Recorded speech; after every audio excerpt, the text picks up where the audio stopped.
नैनपुर नगर में आज नागपुर डिवीजन के डीआरएम महेंद्र सिंह उप्पल का नैनपुर आगमन हुआ, जहां रेलवे द्वारा इंफ्रास्ट्रक्चर के कार्यों का निरीक्षण किया गया।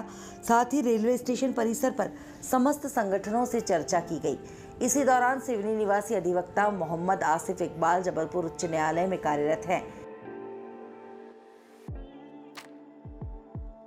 उनके भाई की कंपनी आकृति कंसल्टेंट के द्वारा झांझरिया निर्माण प्राइवेट लिमिटेड के द्वारा धूमा से सिवनी के बीच अर्थवर्क का कार्य किया गया, जहां गुणवत्ताहीन कार्य एवं सामानों की चोरी की गई, जिसके कारण आर्थिक कार्य में सामानों का उपयोग कम किया गया।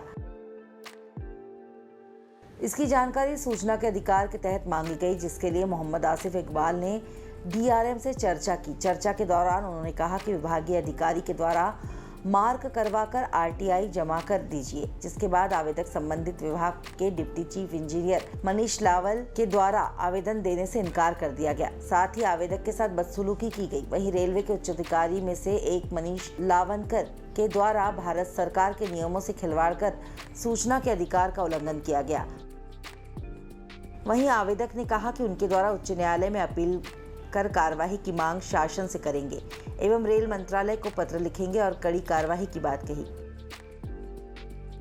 मेरा ये दौरा कार्यक्रम जो है अपनी रेल की निरीक्षण, रेल का सेफ्टी इंस्पेक्शन और नैनपुर में खासकर जितने भी इंफ्रास्ट्रक्चर के वर्क चल रहे हैं, कई सारे हमारे डिपार्टमेंटल वर्क चल रहे हैं और फ्यूचर की प्लानिंग नैनपुर के स्टेशन से रिलेटेड, कॉलोनी से रिलेटेड, कुछ स्टाफ से रिलेटेड, इसके बारे में संज्ञान लेना और उसकी प्रोग्रेस के लिए गति लाने का मेरा उद्देश्य था। इसी कारण मैं इस नैनपुर स्टेशन पे दौरा कार्यक्रम किया है। सर देखिए, आपको पता है कि कोरोना काल के कारण ये ट्रेनें रोकी गई थी।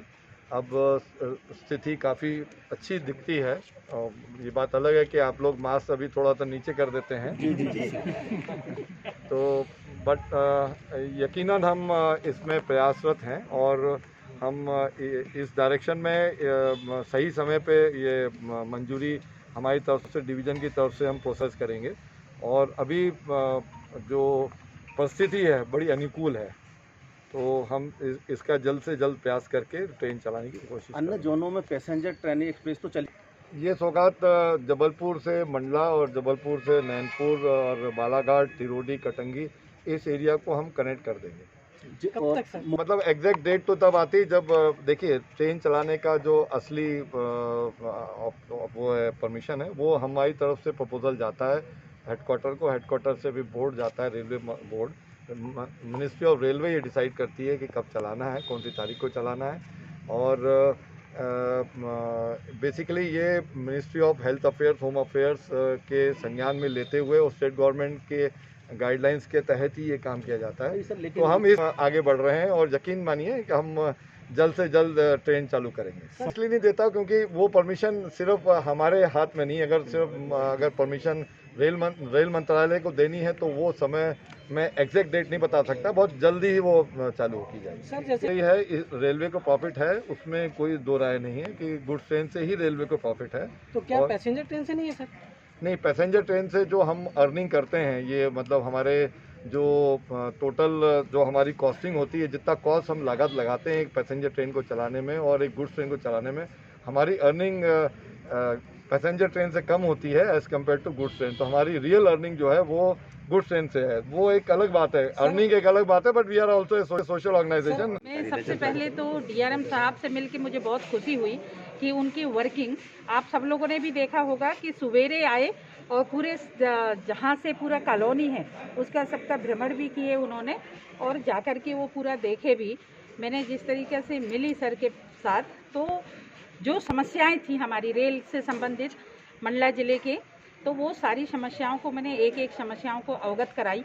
नैनपुर के बारे में कि जो नैनपुर में इतने पर्याप्त जगह है, तो मैंने सबसे पहले रेस्ट हाउस में हमारे सम्मानित सभी प्रतिनिधियों के साथ बैठ करके क्या होनी चाहिए उस पर भी चर्चा करके और मैंने सर से एक एक पॉइंट टू पॉइंट मैंने बात की और निश्चित ही मुझे पूर्ण विश्वास है कि जो आप हम सब लोग भी चाह रहे हैं कि हमारे यहाँ पे ट्रेन बहुत जल्दी स्टार्ट हो, तो निश्चित ही वो बहुत जल्दी यहाँ पे स्टार्ट होगी। मैं बहुत बधाई देती हूँ रेल विभाग के माननीय मंत्री जी को कि उन्होंने अपने मंडला ज़िले में 2 रैक पॉइंट उन्होंने दिया, एक चिरेडोंगरी और एक मंडला। और जिस तरह से मंडला के लोगों को भी एक बड़ी अच्छी सुविधा मिल जाएगी, चाहे वहाँ पे डोलोमाइट की मैटर हो, चाहे फूड की मैटर हो, ऐसे बहुत से, चाहे वो रेत हो या हमारे वहाँ पे गिट्टी क्रेशर की हो, तो बहुत अच्छी सुविधा एक चिरेडोंगरी से और एक मंडला महराजपुर से हम सब लोगों को, व्यापारी बंधुओं को एक बढ़िया अच्छी सुविधा प्रोवाइड होगी, बहुत जल्दी होगी, ऐसा मैं विश्वास दिलाती हूँ। उसके साथ साथ जिस तरह से नैनपुर में जो आप हम सब लोग भी देख रहे होंगे कि यहाँ पे ट्रेन बहुत लंबे समय से कोविड के चलते यहाँ पे खड़ी हुई हैं, तो ये ट्रेन भी बहुत जल्दी दौड़ेंगी, ऐसे मुझे पूर्ण विश्वास है और हम सब लोगों को एक अच्छी सुविधा मिलेगी। एक्सप्रेस की बात है, जो हमारे यहाँ पे स्टेशनों में रुकने की, उस मैटर पे भी बात हुई।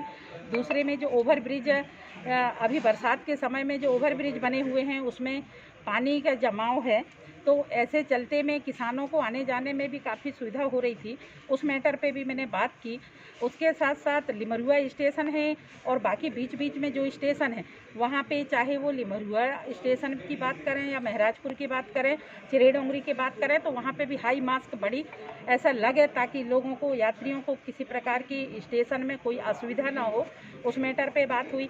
दूसरे में यहाँ पे जो ओवर ब्रिज की बात कर रहे हैं, जो सिवनी और मंडला जो रोड है, इस रोड पे भी मैंने उस मैटर पे भी बात की माननीय आदरणीय डीआरएम जी से। तो डीआरएम जी ने ये कहा कि इस पे कुछ रेल विभाग से जो राशि लगती है, आधा स्टेट गवर्नमेंट देती है। तो ऐसी परिस्थितियों में यहाँ से प्रपोजल बना करके हम स्टेट के माननीय हमारे मुखिया आदरणीय शिवराज सिंह चौहान जी को देंगे। टाइम 8 मध्य प्रदेश के लिए मंडला से विनय नामदेव की रिपोर्ट।